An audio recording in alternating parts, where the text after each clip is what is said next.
আর গুরুত্ব দেয় না। গুরুত্ব যেহেতু যে ধর্মসভার ভিতরে মাত্র আমি আপনাকে তিনটা কথা কই। আজকাল মানুষ তো ধর্মসভা সম্পর্কে বুঝে না, বুঝলেও অবুঝ হয়ে থাকে। আল্লাহর নবী সাল্লাল্লাহু তাআলা আলাইহি সাল্লাম বলছেন, কোন একজন মানুষ যদি আলেমের কোরআন হাদিস পড়ার সময়, কোন একজন মানুষ যদি আলেমের কোরআন হাদিস পড়ার সময় শুনতে শুনতে যদি কোনো একটা মানুষের মরণ হয়ে যায়, আল্লাহ নবী সাল্লাল্লাহু তাআলা আলাইহি সাল্লাম বলছে ও জান্নাতে যাবে। আরে জোরে কও। এখন আল্লাহ নবী সাল্লাল্লাহু আলাইহি সাল্লাম বলছেন, কোনো একজন মানুষ বাড়ির থেকে নিয়ত করবে যে আমি তমিজউদ্দিন হুজুরে ওখানে যাবো, ওখানে অলিউদ্দিন মুফতি আসবো, শাহিদ মুফতি আসবো, আনোয়ার মুফতি আসবো, অন্য অন্য আরো মুফতিরা আসবো, ওখানে যায় কোরআন হাদিস থেকে যতটুকু কথা বলবে সমস্ত কথা শুনে আমি আমল করব। আল্লাহর নবী বলছে আপনি বাড়ির থেকে বাইরে হয়েছেন, বাড়ির থেকে বাইরে হয়ে ভাইয়ের বাড়িতে এখনো আসেন না, আপনার নিয়ত ওইটাই যে যায় ওয়াজ শুনে আমল করবো। আপনি আসতে আধা রাস্তার ভিতরে মরণ হয়েছে আপনার, আল্লাহ নবী বলছে ও জান্নাতে। আল্লাহ নবী বলছে একজন মানুষ ধর্মসভার ওয়াজ শুনছে, আখিরি দোয়া করার পরে মনে মনে নিয়ত করছে আল্লাহ এখানে অলিউদ্দিন মুফতি সাহেব যাই কিছু বললো, আল্লাহ সম্পূর্ণ আমল করে কালকে তুমি আমি বাড়ির যাই আমি ইবাদত করবো, যাইতে আধা রাস্তার ভিতরে মারা গেল, আল্লাহ নবী বলছে জান্নাতে। কেমনে জান্নাতে যাব? যেরকম আপনার সবার প্যান্ডেল থেকে বাইরে হয়ে বাড়িতে গেছেন, কম সময় গেছেন, কম রাস্তা গেছেন, বেশি রাস্তা বাকি 1 কিলোমিটার, এই সবার থেকে বাড়ায় আপনার বাড়ি 1 কিলোমিটার, কয় কিলোমিটার কথা কোনো কত, আরো জোরে কত, 1 কিলোমিটার। এখন আপনি আধা কিলোমিটারে কম গেছেন, আধা কিলোমিটারে কম বেছে, কিতাবের ভিতরে আছে বেশি রাস্তা যাওয়া লাগবে, এখন আপনি আধা কিলোমিটারে কম গেছেন, এখন কি হবে? আল্লাহ ফেরেশতাকে পাঠিয়ে দেবে যাও মাপো, ফেরেশতা মাইবে মাইবে কবে আল্লাহ কমাইছে, আল্লাহ নিজে বাড়ায় দিয়ে আপনাকে জান্নাত দিবে। এটা হলো ধর্মসভা। কিছুমান ধর্মসভার ভিতরে আল্লাহর নবী হাজির হয়ে যাইতেও পারে। সূরা কোন সুবহানাল্লাহ। আল্লাহর নবী যদি এখানে হাজির হয়, কেউ যদি দেখেন এভাবে পরিবেশ দেখলে খারাপ পাইব না ভালো পাইব? হ্যাঁ, খারাপ পাইব না ভালো পাইব? খারাপ পাইব। কারণ পরিবেশ ঠিক করা লাগবে তো, পরিবেশ ঠিক করা লাগবে না? পরিবেশ ঠিক করা লাগবে, সুন্দর করে অজু টুজু করে আতর গোলাপ লাগায় সুরমা টুরমা লাগায় অজু করে আয় বলে, যদি আমি গাড়ি ঢুকাইলাম মনে হয় একজনে বিড়ি খেতেছি, এখন বয়সে বড় না, তা আমি যে মানুষ চড়াটা আমার একদম ছোট হইলে বড় মানুষ বয়সে বড় মারবার হয়, তো অল্প পরিপাট হিসাবে সুন্দর পরিবেশে আসা লাগবে। আমরা নবী মুহাম্মদুর রাসূলুল্লাহর উম্মত। কার উম্মত? ওলিউদ্দিন মুফতি ওয়াজ করলে আমি লাইভে দেখলাম, আমরা এমন নবীর উম্মত 2,24,000 নবীর উম্মতকে মিলায়ে এক জায়গায় করে সমস্ত ইবাদত এক জায়গায় করলে যত দাম, 2,24,000 উম্মতের যত দাম সব যদি এক জায়গায় করা হয়, আরেক জায়গায় যদি আপনি করে আর আমাদের ওজন করা হয়, 2,24,000 নবীর উম্মতের থেকে আমাদের দাম বেশি হয়ে যায়। আমাদের দাম কি হয়ে যায়? সুবহানাল্লাহ। কি হয়ে যায়? বেশি হয়ে যায়। আমরা যে মুহাম্মদুর রাসূলুল্লাহর উম্মত, আমাদের ব্যবহারও তো এরকম হওয়া লাগবে, ভালো লাগবে না?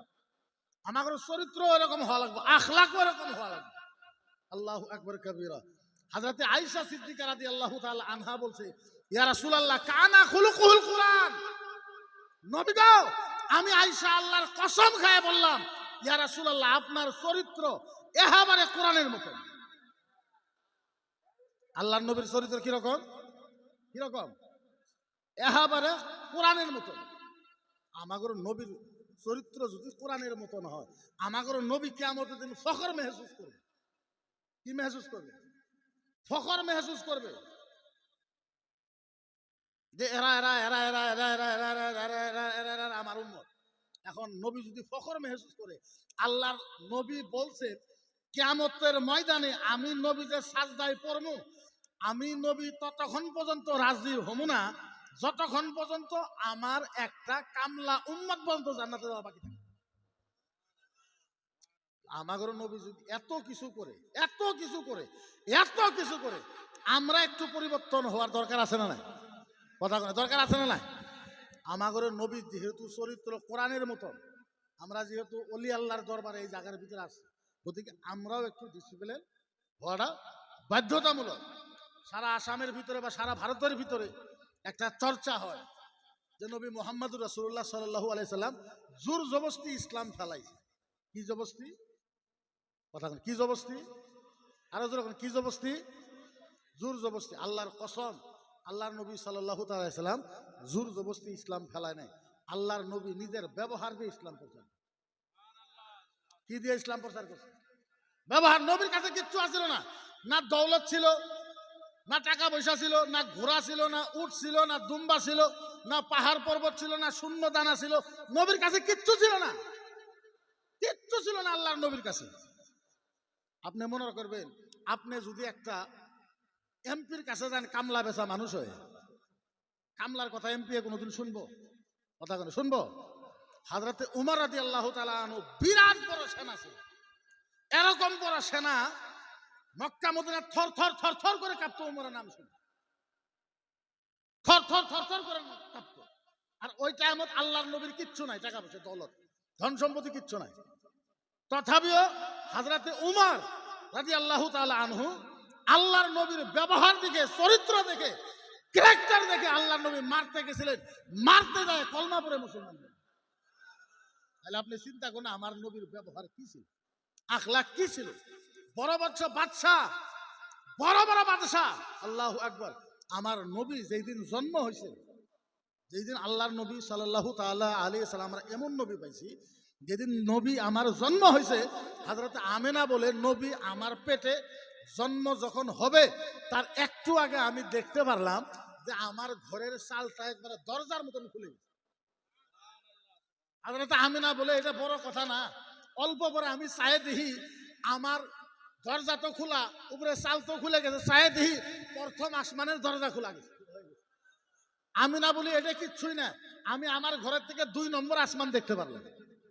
আমিনা বলে এটা কিচ্ছু না, 3 নম্বর দেখলাম, 4 নম্বর দেখলাম, 5 নম্বর দেখলাম, 6 নম্বর দেখলাম, 7 নম্বর দেখলাম। হযরত আমিনা বলে আমি কি বলবো, আমার ঘরের থেকে নবী জন্ম হয়েছে, আমার ঘরের থেকে আমি আল্লাহর আরশ দেখি। আমিনা গর্বের নবী, নবী জন্ম হয় নাই। আমিনা বলে আমি আমার ঘরের থেকে আল্লাহর আরশ দেখা যায়।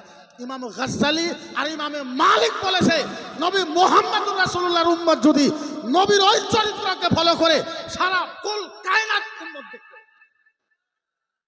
আমরা যদি নবীর আদর্শকে বিশ্বাস করি আমরা কুল কায়নাত দেখতে পাবো, এমন ক্ষমতা আমাদের কাছে দেওয়া আছে।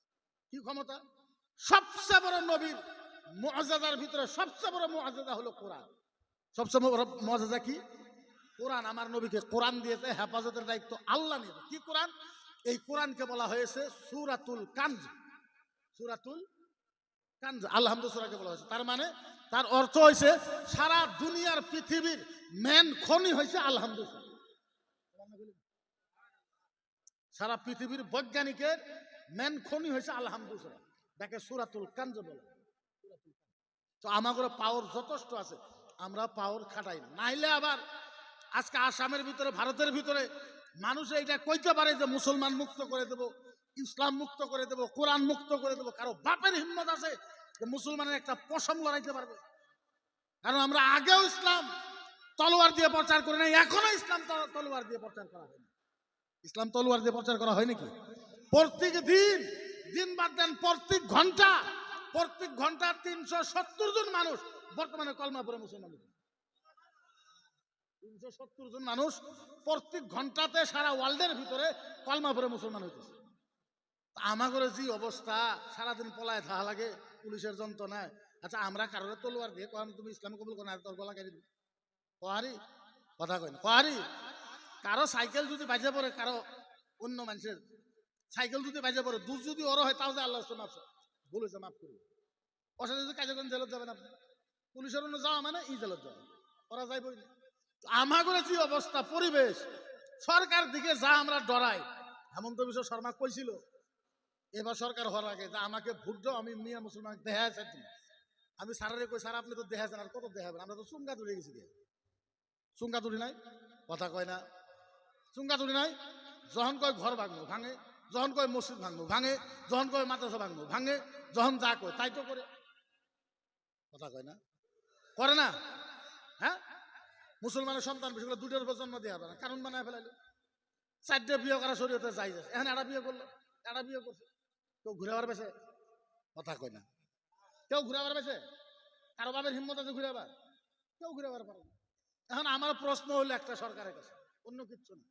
সারা ওয়ার্ল্ডের ভিতরে, ভারতবর্ষের, আমি ওয়ার্ল্ডের কথা বাদ দিলাম, ভারতবর্ষের ভিতরে একটা রাজ্য আছে, নাম হলো সিক্কিম। নাম কি?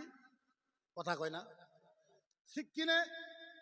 সিক্কিমের 100 পুরুষ, মহিলা হয়েছে 109টা। পুরুষ বেশি না মহিলা বেশি? কথা কয় না। পুরুষ হইল 100, মহিলা হয়েছে 109টা। 100 পুরুষে কয়টা বিয়ে করব? 100 কানুন হিসেবে কয়টা করব? 100 পুরুষে 100 বিয়ে করবো, বাঁচলো 9টা। কোনো যাব? কথা কয় না। এখন 1000 পুরুষ যদি হয়, আপনি হিসাব করেন, পুরুষ হইল 1000, মহিলা হইল 1100। এখন আপনি আমারে বুঝান, 1000 পুরুষ 1000 বইরে বিয়ে করব, আর 100 কোন জায়গায় যাব? আমার মামা পালবো, কি করব? তার বাইরে তোর অপশন নাই, উপায় আছে? তো ওরা যখন যেটাই কয়, আমরা কোনটা ফিরাবার পাই? কালকে যদি কৌশন তোলা ভাঙবো, কারো হিম্মত আছে ভাঙবার?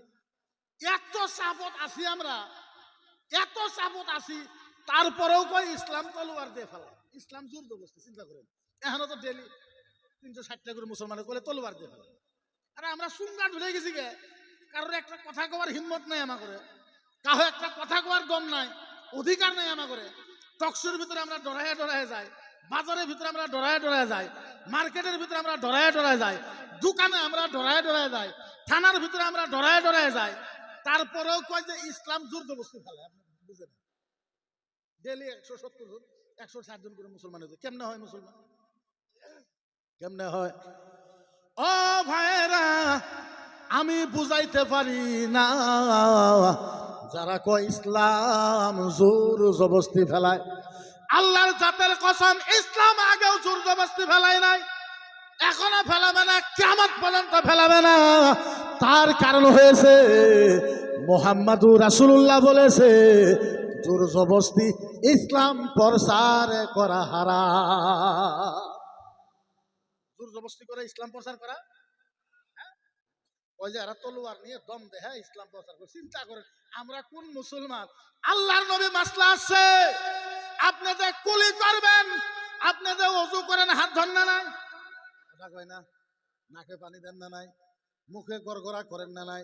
তারপরে এই মাথার থেকে নিয়ে একবারে 2 কান পর্যন্ত, 2 কান থেকে নিয়ে থোড়ার নিচ পর্যন্ত আপনি মুখ ধন না নাই? আপনি ধন না নাই? আর জোরে কোন ধন না নাই? আল্লাহ নবীর হাদিস নিয়ে ইমাম আযম আবু হানিফা নকল করেছে, হেদায়ের মাসলাতে আছে, আপনি যখন মুখমণ্ডল ধুবেন, মুখে আপনি জোরে জোরে পানি মারতে পারবেন না। মাকরু, জোরে পানি মারা, মাকরু, জোরে পানি মারা, এই জোরে কোন না, জোরে পানি মারা, মাকরু। ইমাম আজমকে প্রশ্ন করলো, হুজুর আপনি তো মুহাদ্দিস মুফাসসির, মুখের ভিতরে জোরে পানি মারা কেন মানা হইল? আমার মুখ ওযু, আমি করবো, পানি আমি জোরে মারবো, যদি কেদন লেগে আছে, কেদনটা শুকিয়ে গেছে, হুজুর জোরে পানি না মারলে মুখমণ্ডল আমার সাফা হবে না, হুজুর আমি জোরে জোরে পানি মারবো। ইমাম আজম আবু হানিফা বলেছে, না তুমি জোরে মারতে পারবে না। কেন? বলে পানি যদি জোরে মুখের ভিতরে মারো, পানি কষ্ট পাবে, মদিনার নবী মানা করেছে। আরে জোরে কোন সুবহানাল্লাহ। আল্লাহর নবী পানিরে কষ্ট দিতে মানা করেছে। পানির কোনো হিসাব আছে? কথা কয় না। পানির কোনো হিসাব আছে? পাগারের পানি, আপনার পাগারের পানি যদি কেউ 10 কুইন্টাল নেয়, আপনি না করবেন? কোন কোনো বানায় গেলে আপনি মানা করবেন? পানির কোনো হিসাব? পানির বাপ মা আছে, চাচা আছে, বউ আছে পানি, হ্যাঁ? পানির বাপও নাই, মাও নাই, চাচাও নাই, জেঠাও নাই, খালাও নাই, ফুফুও নাই, বউ নাই, শালিও নাই, কিচ্ছু নাই। আল্লাহর নবী কইছে পানিকে জোরে জোরে মারো না। কেন? কি কারণ? বলে পানি দুঃখ পাবে। সুবহানাল্লাহ কোন। আরে আমরা ওই মুসলমান, পানিরে কষ্ট দিতে চাই না, আর আমরা বলে তলোয়ার চালাই, আমরা বলে জিয়া, মানুষের বলে গলা কাটতে, আমরা পানিরে দুঃখ দেই না। হ্যাঁ, আল্লাহর আমরা কত হিসাবে শোনা। ইমাম আযম আবু হানিফা বলেছে, ইমাম মালিক বলেছে, ইমাম শাফি বলেছে, ইমাম হাম্বল বলেছে, ওযু করতে পানি লাগে 2 কেজি। তুমি ওযুর পানি নিছো বালতির ভিতরে 10 কেজি। ওযু করা মাকরুহ। ওযু করা, জোরে কোন ওযু করা, পানি লাগে 2 কেজি, ইউজ করছে 10 কেজি, ওযু করা মাকরুহ। কেন?